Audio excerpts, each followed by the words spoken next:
Well, good morning to all of you there. And I feel that we have a real exciting morning for you in store. I'm just surrounded with all kinds of wonderful people, and we have some talent to share with you this morning.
His name is wonderful, and isn't that wonderful news to hear so early in the morning and to think about? And I would like to choose just a portion of Scripture this morning taken from Romans 12. Let love be genuine. Hate what is evil. Hold fast to what is good. Love one another with brotherly affection. Outdo one another in showing honor. Never flag in zeal. Be aglow with the Spirit. Serve the Lord. Rejoice in your hope. Be patient in tribulation. Be constant in prayer. Contribute to the needs of the saints. Practice hospitality. And just thinking about when we were talking about what songs they were going to sing, and I didn't think to ask them the title, and I thought when they were singing, His Name is Wonderful, and how we support that wonderful news through reading the Scriptures and supporting what is there for our lives and using that as a roadmap for our lives. And this morning we have with us the Christian Women's Club. I got that straight. And we're just so happy to have you share with us, Peggy, this morning. And would you like to tell us just a little bit about the group that we just heard sing? I most certainly would. The group is not the part of the Christian Women's Club, of course. It's an independent group. We're called the Melody Three, and Virginia Goforth, who attends the Pickerington First Baptist Church of Pickerington, is our lead singer. Phyllis Eckert, who attends the Southeast Baptist Church, is our second. And I'm Peggy Lasley. Of course, I sing the third part or anything that's left over. And I also attend the First Baptist Church in Pickerington. I do want to talk about our piano player a little bit. He's Michael Eckert. He attends the Southeast Baptist Church. And he is just 13 years old. Now, Michael is big enough to carry all of our equipment, so that gives you kind of an idea of his size. And when people see him and listen to him play, they don't really realize how much talent. They think, well, he's 16, 17, or 18. That's not too great a feat. But he's just 13 years old, and He just does a tremendous job. He plays without music, and we say we want to sing these notes, and he puts it all together for us. So we're just really happy to be here, Barbara. Well, that's great. And Michael, it's just really fine to see you using your talent for the Lord. That's great. And that was Peggy Lasley that you heard sing. I'm sorry, Peggy, I didn't give your last name. That was kind of a blunt introduction, wasn't it? But we also have Maxine Wilkin. Good morning. I said that wrong. Yes, Wilkin. Right. I'm sorry. I was told how to spell it without an S, and then I pronounced it wrong. We're so glad to have you with us this morning to share about the Christian Women's Club. But first of all, I have the children waiting for a story, and I would like to share that. This morning I'm going to talk about something Jesus wants very much. This is my commandment, that you love one another as I have loved you. That comes from John 15. I told you twice to pick up your clothes, said a mother to her boy Tommy. She shouldn't have had to tell him twice, should she? There's something Jesus told his disciples twice in a row. He must really want us to do it, and that is love one another. He said twice at one time, and in between he said, you are my friends if you do what I tell you. Why did Jesus say, love one another, 2 times in a row?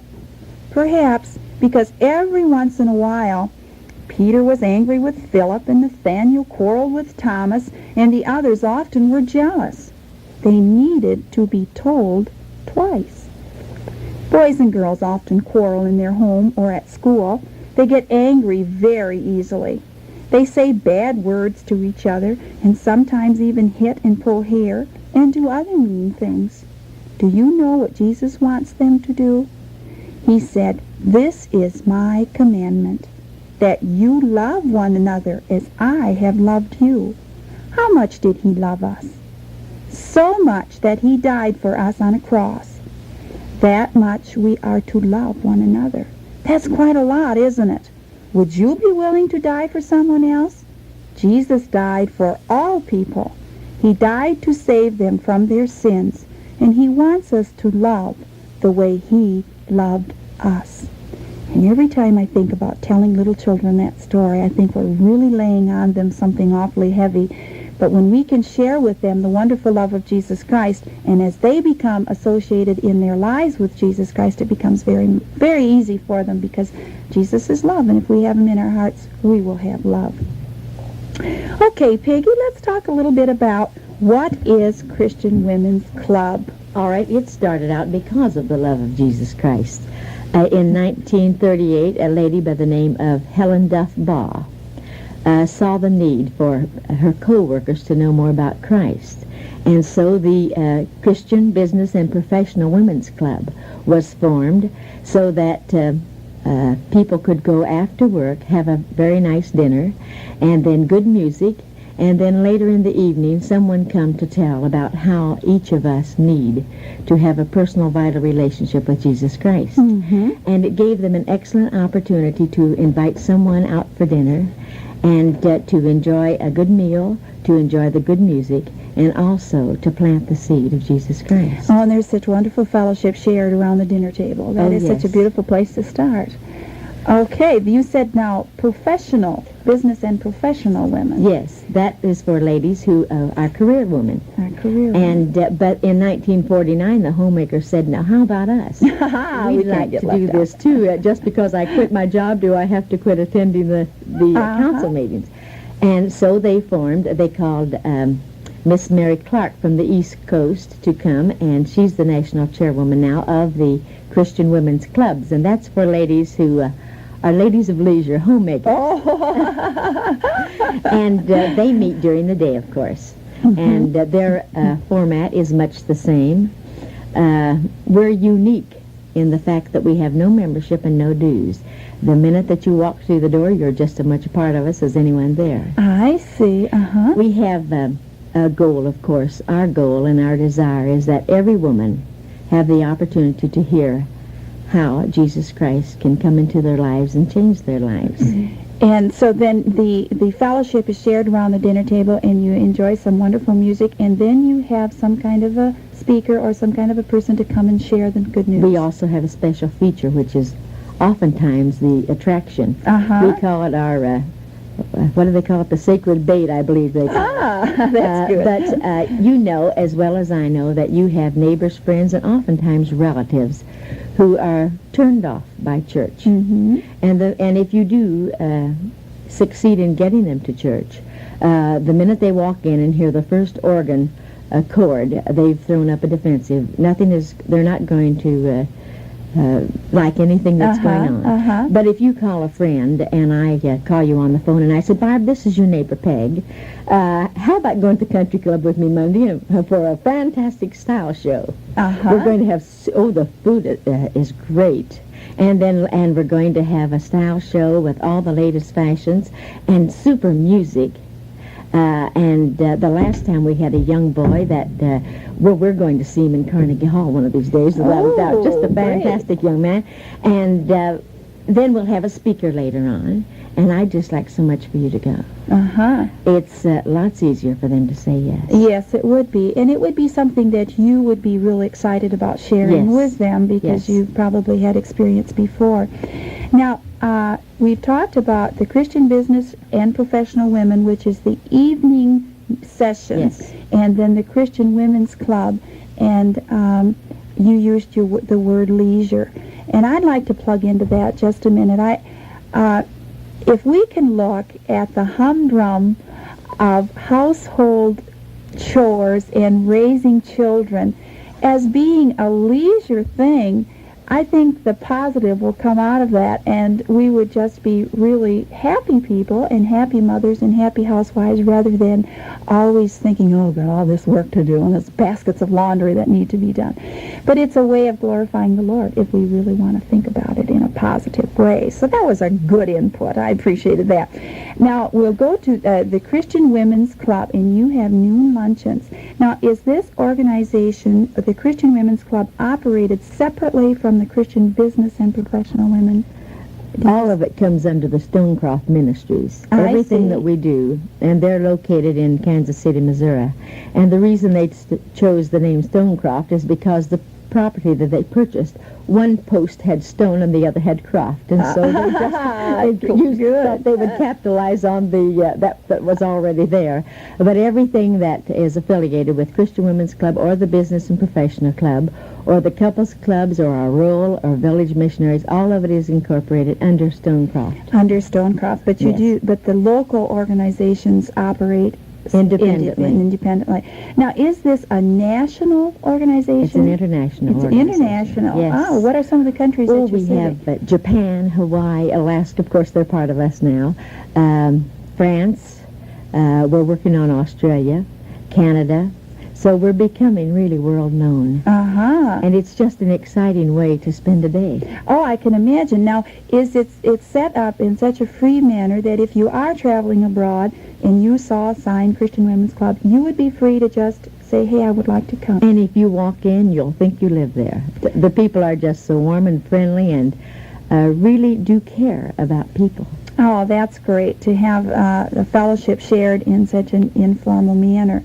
Now, you talk about the women's clubs in this particular area, in the area of Columbus. Are you operating under one club or areaed in the We have Columbus? 3 in the Columbus area. 3. The East Club, of course, and that's my favorite club because that's our club, meet on the 4th Monday of every month. I see. We meet at the Stony Creek Country Club.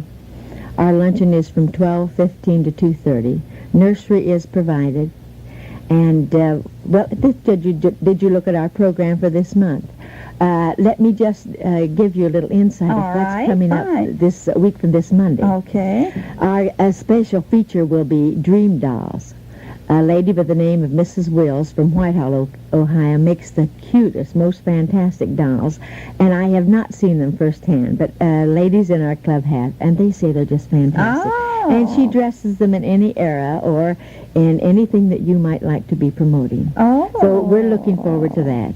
And then, of course, our music will be Dalton Durr, who is from Mansfield, but he was formerly with the Metropolitan Opera. Ooh. And we're looking forward to having him come. And he also will be our speaker. And, of course, for reservations, you may call Evelyn Forsberg at 231-5182 or Maxine Wilkin at 927-7808. And they would like to get their reservations 3 or 4 days before the luncheon, or even a week before, so that the caterer can know how much food to order. Sure. And the food is incidentally exceptional. Then if you live on the west side of Columbus, you would attend the 4th Tuesday of every month, and they meet at the High Life. Oh, And their format is much the same as ours, but our programs are not the same. I see. And then on Wednesday, well, I should say Tuesday evening then, the council meets. And that's for career women, and they're meeting in the Pentonville Women's Club. I see. And on Wednesday, the people that live in the north area can meet at the Ramada Inn. And that's for people in the north. In addition to that, we have a club in Newark, Zanesville, Circleville, Lancaster, Mount Sterling, Delaware, Dayton, Springfield. Oh, so we're pretty well covered. All the outlining Yes. areas then as well have clubs separate from the. Now, I caught the word council. Yes. Why do you say council and why do you say club? Council is the evening, and it separates us in that way. I That's see. the career women. That would. And be when you just say the council, only you know area. that it's night, and when it's club, it's day. Okay. Now, these are just some of the, now I have in front of me My Fair Lady, a real treat. Now, who would like to talk to us a little bit about that? Maxine, would you like to share just a little bit about what that's all about? This was just or either one of you doesn't. We've got so many people in this studio this morning that we're just going to get along just fine here. That's togetherness. Okay, great. All righty. In front of me here, I see a lovely picture of a lovely lady named Millie Stam. Millie Stam is our executive secretary, and each month we have a magazine that, by the way, you may purchase for $1 for 9 copies. Can you believe that? Wow, There's real no bargain. better bargain in the world.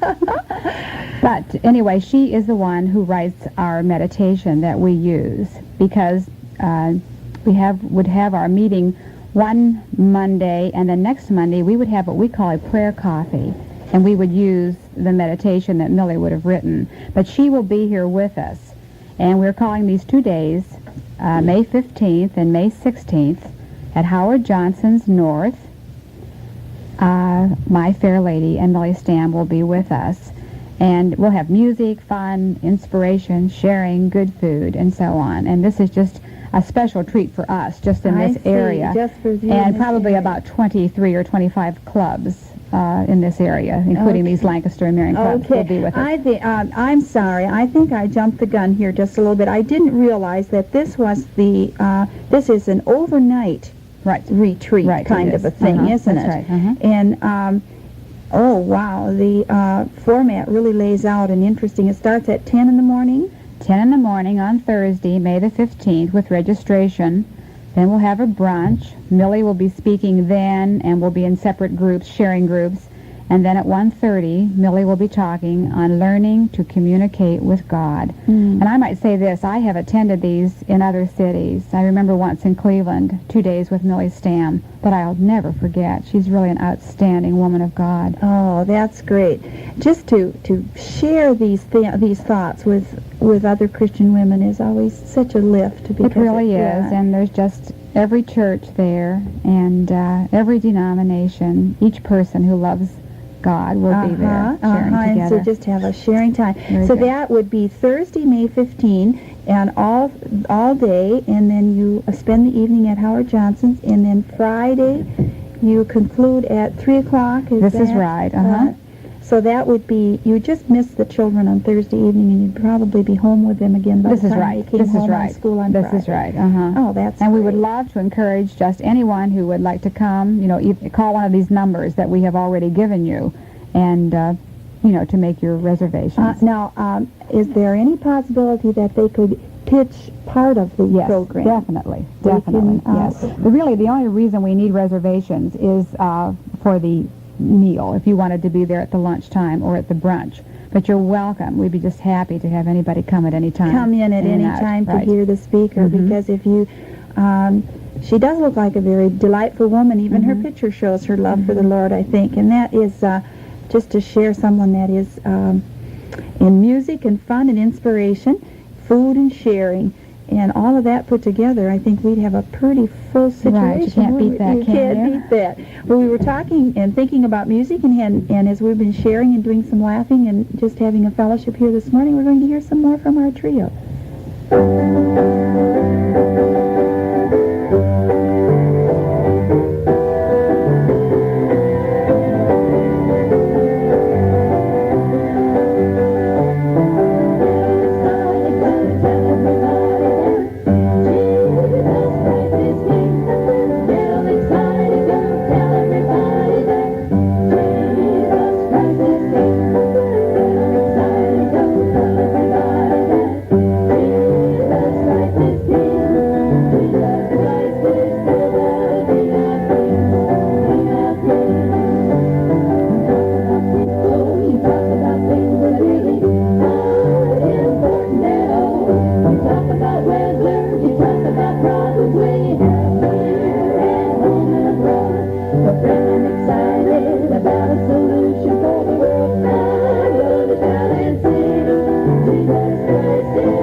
Okay, get all excited, go tell everybody. You know, we do get excited, and I think if we did do more of that very thing, this world really wouldn't know what was happening to it, I don't think.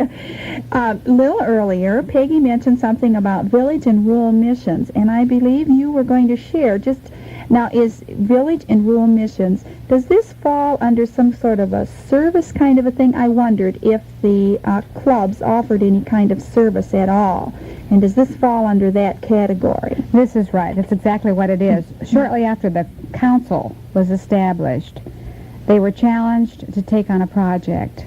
And it's really great to have a luncheon and fellowship with other Christians. It's even great to take a friend who does not know the Lord Jesus Christ and see her find Christ at a luncheon.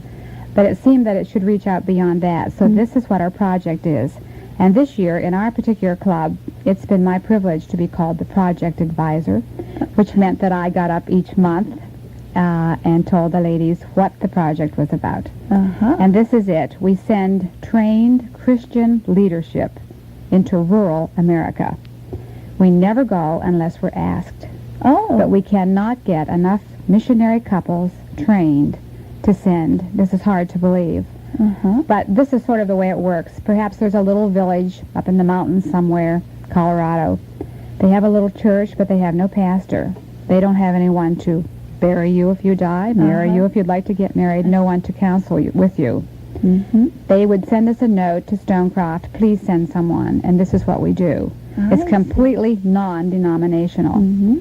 And they just go into the community. The village missionary might work on a roof with a man, repair a barn. The woman just reaches right out to the children. She would start Bible studies with the children, always in the summer a program for the children. And then when that church becomes self-supporting, our missionary moves on, goes somewhere else. I see. So at our luncheons, I tell the ladies this and tell them that there are two things that we can do. At each place, we have a little prayer favor, we call it. It will have a name on it of one of these people. Incidentally, there are 180 couples.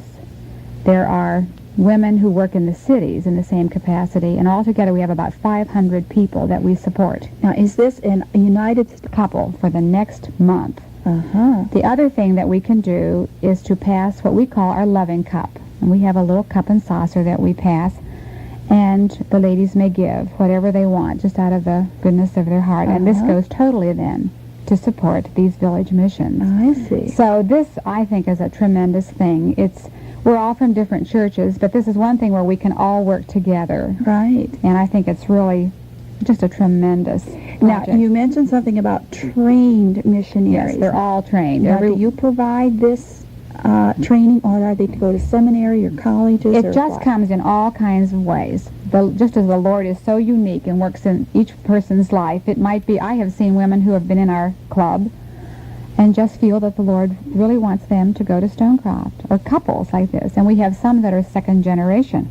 We have the husband and wife, the children have grown up and felt led to also go into this. So there are many ways, but everyone is trained so that when we send someone out, it isn't just someone who decides they might like to do a service, a community service. It really reaches far beyond that. Far beyond that. Yes. So degrees of a nature are not required. No. It's just they would get training then at your center. Is this? They can, but I think really in most cases this would be a person who perhaps had been to Bible school, or maybe not, but certainly through college, and just really felt led of the Lord to be a pastor. Now these men are all seminary men.